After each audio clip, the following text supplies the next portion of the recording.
inspirante. Et aujourd'hui, c'est Chris que j'interviewe qui va venir nous dire qu'est-ce qui fait d'elle une femme audacieuse et inspirante et pouvoir à votre tour vous inspirer à devenir une femme audacieuse. Coucou Chris, bienvenue. Salut Christa, je te remercie pour cette interview, de me proposer tout ça. Ça fait plaisir de pouvoir partager, de pouvoir sûrement aussi cheminer aussi sur ce chemin. Je sais que tu vas me poser quelques petites questions qui ne sont pas du tout préparées par moi, mais ça va être intéressant même pour moi de voir qu'est-ce qui se passe. Oui, c'est ça qui est important, je trouvais, que j'aimais dans ces interviews, c'est qu'il y ait cette spontanéité de justement ces partages dans le flow de ce qui vient au moment où on fait l'interview. Et alors, je vous dis déjà qu'on est chez Chris, dans son monde, avec ses créations derrière que vous pouvez voir, ce qui est déjà aussi une belle rencontre. Les autres interviews, pour l'instant, elles avaient été faites par Zoom, et ici, on est aussi dans une autre énergie avec la rencontre. Alors, la première question que je pose, c'est qui es-tu ? Qui je suis? Alors, question toujours compliquée. C'est compliqué parce que je pense que j'ai beaucoup de facettes. Je vais déjà me présenter en disant que moi c'est Christelle. Je suis quelqu'un de la région valaisanne sur Comté. Là on est justement dans mon salon bien-être qui s'appelle Dame Nature. Dame Nature, je pense que ça me correspond superbement bien parce que je suis quelqu'un de naturel, de spontané et de simple, et j'essaye d'aller encore plus dans ce sens-là en étant vraiment moi-même avec toutes mes facettes, de les imbriquer tout ensemble, ce qui correspond bien à Dame Nature parce qu'à la base je suis coiffeuse. J'ai énormément diminué, surtout cette année, mon temps de coiffure pour laisser vraiment la place à toutes mes possibilités, à toutes mes autres facettes, à toutes mes autres envies qui font partie du côté divinatoire, l'art divinatoire, donc les peintures, ce qui équivaut à des peintures d'âme, ce qui équivaut à des cartes messagères. Il y a aussi ce côté aussi énergétique où je suis thérapeute en soins énergétiques, où je propose différents soins variés par rapport à ce que la personne a besoin.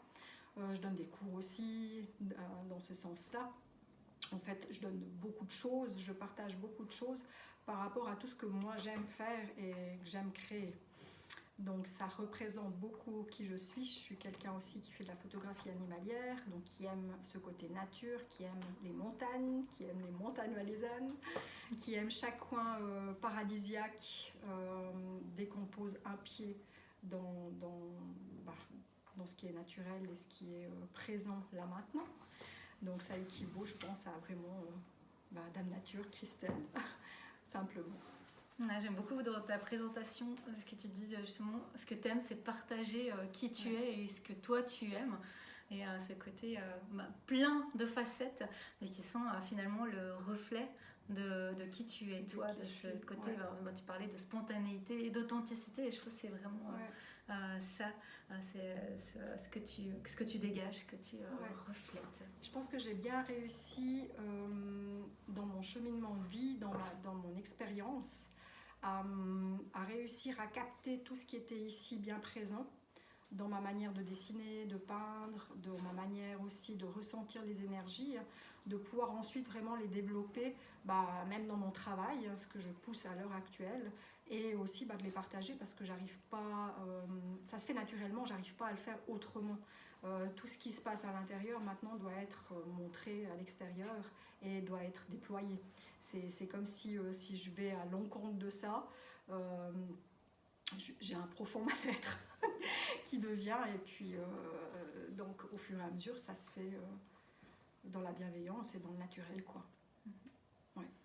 Alors qu'est-ce qui fait de toi la question une femme audacieuse et inspirante? Qu'est-ce que tu avais envie de transmettre dans cette interview aux femmes qui vont regarder cette interview et qui se sentent pas encore dans ce côté inspirant, audacieux, qui n'osent pas encore aller de l'avant dans leur vie? J'ai une phrase toute simple qui m'arrive comme ça maintenant, c'est de donner beaucoup plus d'importance à ses envies,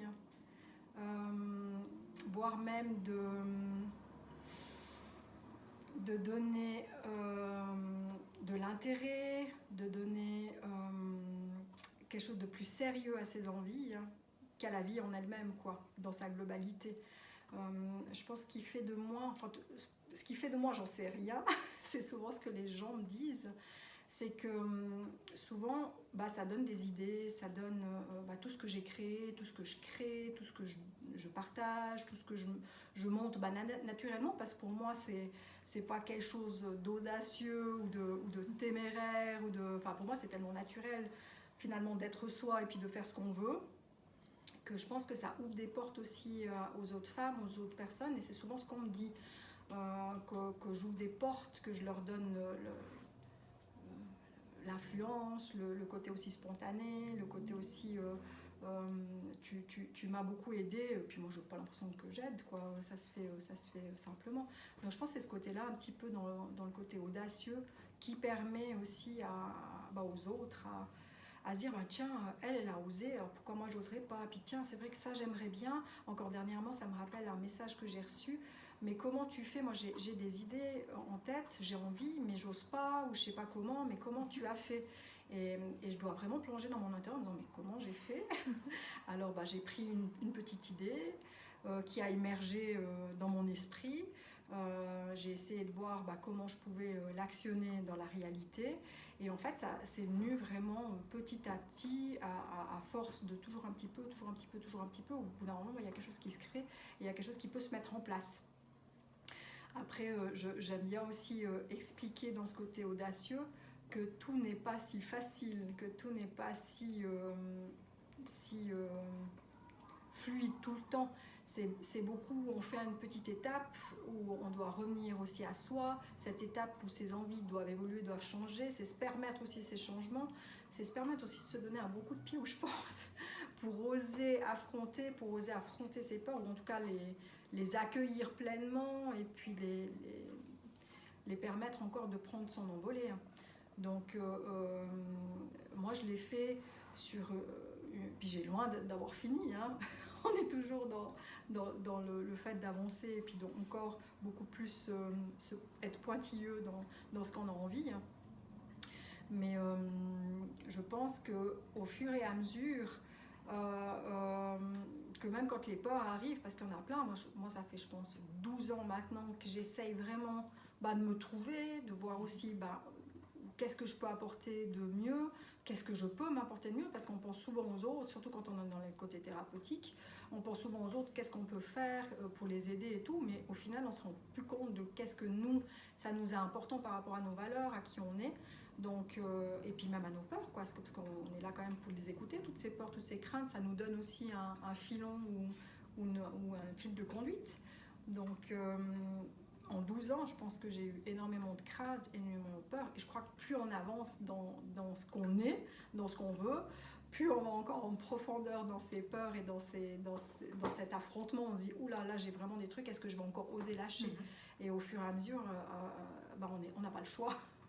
Il faut encore beaucoup plus s'écouter, beaucoup plus se centrer, et puis choisir vraiment qui on veut être, qu'est-ce qu'on veut donner, qu'est-ce qu'on veut apporter et qu'est-ce qu'on veut partager. Ouais. Et alors, pour revenir sur tout ce que tu as partagé, vraiment déjà cette première chose de suivre ses envies, et puis de faire ce qui nous correspond. Et comme tu as dit, on ne se sent pas d'être forcément en faisant quelque chose, dire ah oui mais là je suis audacieuse, je suis inspirante. C'est vraiment je fais ce qui me correspond, je suis moi et j'écoute qui je suis. Et ensuite, il y a vraiment cette énergie qui transparaît à l'extérieur. Mais quand on fait les choses, on ne se sent pas forcément dans ce côté d'être quelqu'un d'audacieux. On est simplement et on fait qui on est.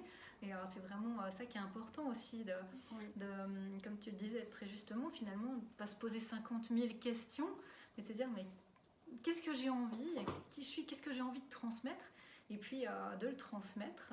Et comme tu l'as aussi très justement dit, c'est pas parce qu'on fait des choses, parce qu'on ose faire des choses, que tout est simple, tout est facile, que ah oui, j'y vais, j'ai aucune peur, aucun doute, aucune crainte, tout va bien. Hein. Il y a vraiment aussi tout ce côté de doute, de crainte, de peur qui est là, et puis un moment de se dire maintenant j'y vais, j'essaye.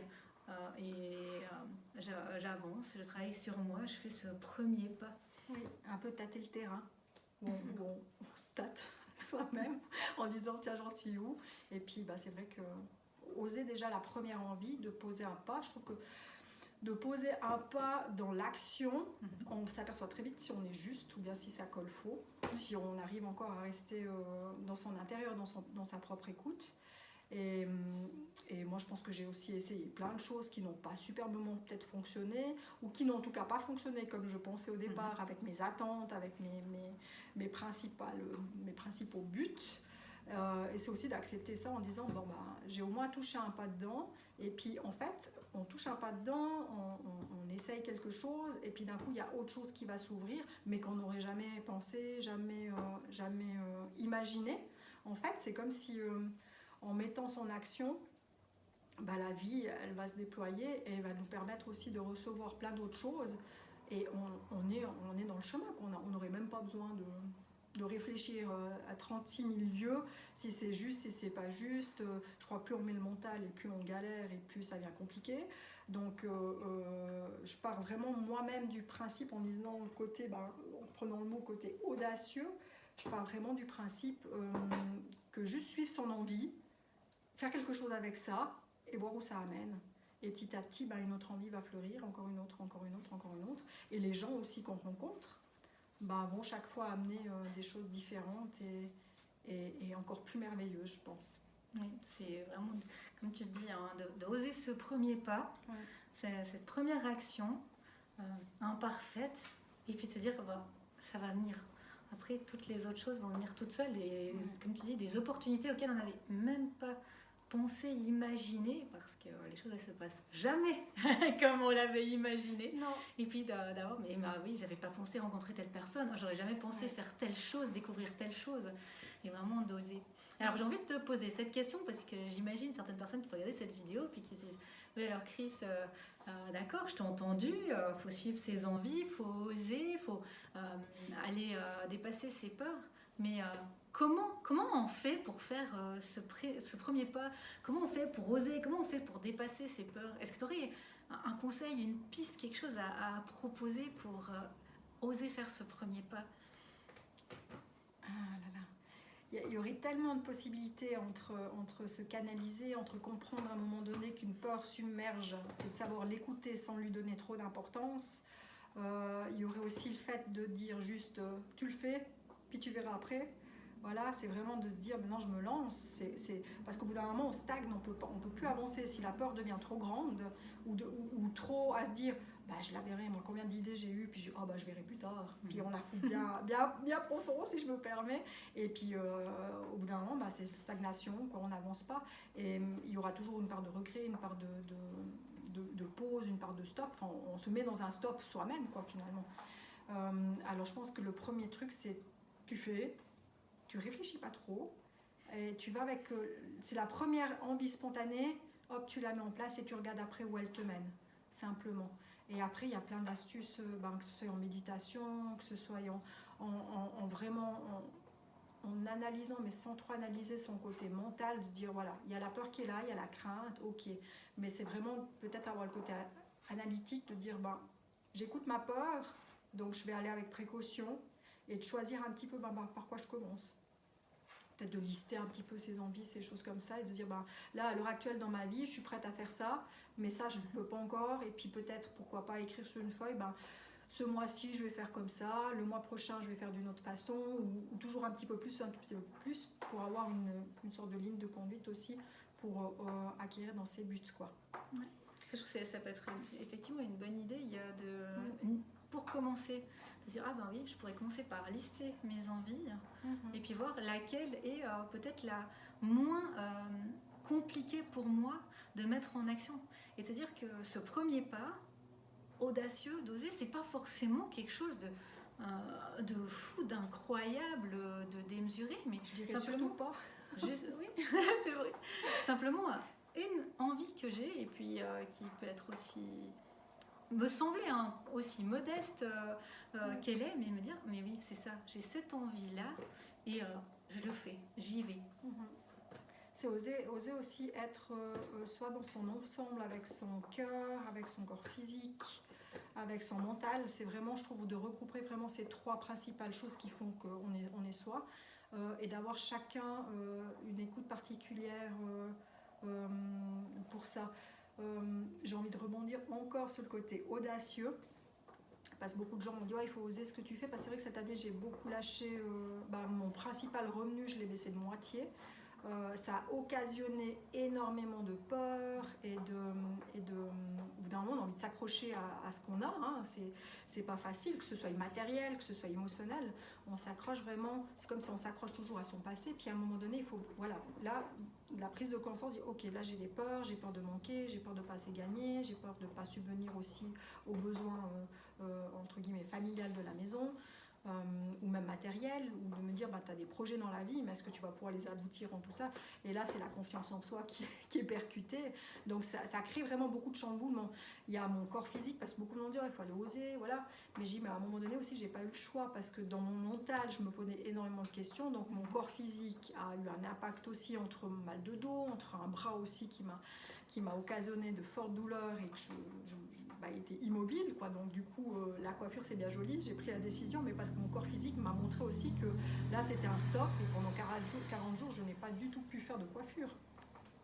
Donc ça m'a quand même permis de faire une pause, et puis de là d'être dans l'écoute de cette douleur, dans l'écoute de mon corps physique, dans l'écoute de mon mental, en disant mais là Christelle tu dois prendre aussi des décisions pour avoir un mieux-être. Donc je pense que c'est vraiment réussir aussi à regrouper tous en ensemble, d'avoir vraiment une écoute particulière, je répète, pour le corps, pour son mental et son cœur, et puis réussir à que ces trois soient liés et soudés pour pouvoir avancer aussi dans sa vie. Et puis peut-être que dans 6 mois, dans une année, il y aura des choses qui vont changer, que peut-être qu'il y aura des envies qui seront différentes, mais c'est toujours d'être dans cette écoute-là. Oui, c'est vrai, comme tu le dis, dans notre société, on est surtout habitué à utiliser notre tête, hein. Vraiment d'écouter notre mental, poser le pour et le contre, de réfléchir, d'avoir pas ces peurs qui viennent, de manque de sécurité, etc. Et puis finalement, à un moment, de dire maintenant, je vais écouter mon corps physique avant que lui vienne vraiment hurler.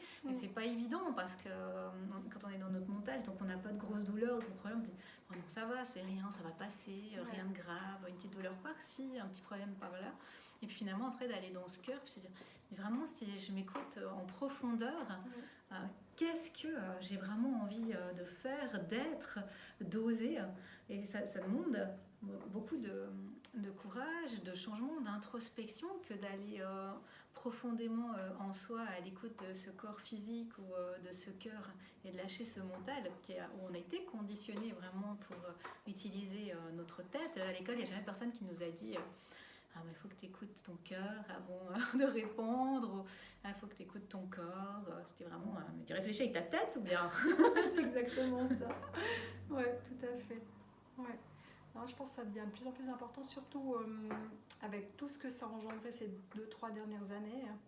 On n'est plus dans l'alignement du mental, dans le côté trop analytique et trop calculateur. Je pense que c'est vraiment maintenant important d'apprendre d'être beaucoup plus dans l'écoute de son cœur et dans son corps physique, parce que si on n'arrive pas l'un et l'autre, l'autre peut aider et soutenir l'autre. Oui. Et ça, je pense que c'est important de le comprendre et de réussir à se soutenir soi-même, quoi.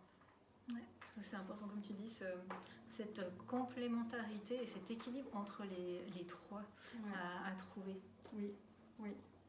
Moi, je vois que souvent, quand mon mental, parce que j'ai un mental juste exceptionnel, je ne le remercie pas tout le temps, mais il est très contrôlant, il est très analysant, il est très calculateur. Donc, à un moment donné aussi, de joindre son physique pour réussir, que ce soit même en faisant du sport, que ce soit en méditant aussi, mais dans son corps, hein, pas dans sa tête, quoi. Je pense qu'il y a vraiment des astuces là à comprendre et à pouvoir s'aider, parce que si l'un n'arrive pas, l'autre vraiment peut y réussir, et puis d'un coup il y a un décrochage qui se fait, et ça aide, quoi. C'est d'arrêter de voir qu'on est, comment on appelle ça, dissipé ou à l'encontre de telle et telle chose, quoi. Ouais. Mmh. Ouais. Ouais, merci Chris pour cette interview, nous avoir partagé quelques-unes de tes pépites à toi pour aller vers cette audace. Je souhaite une belle suite dans tous tes projets et à bientôt. Merci beaucoup Christa. Avec plaisir. Avec plaisir, à bientôt.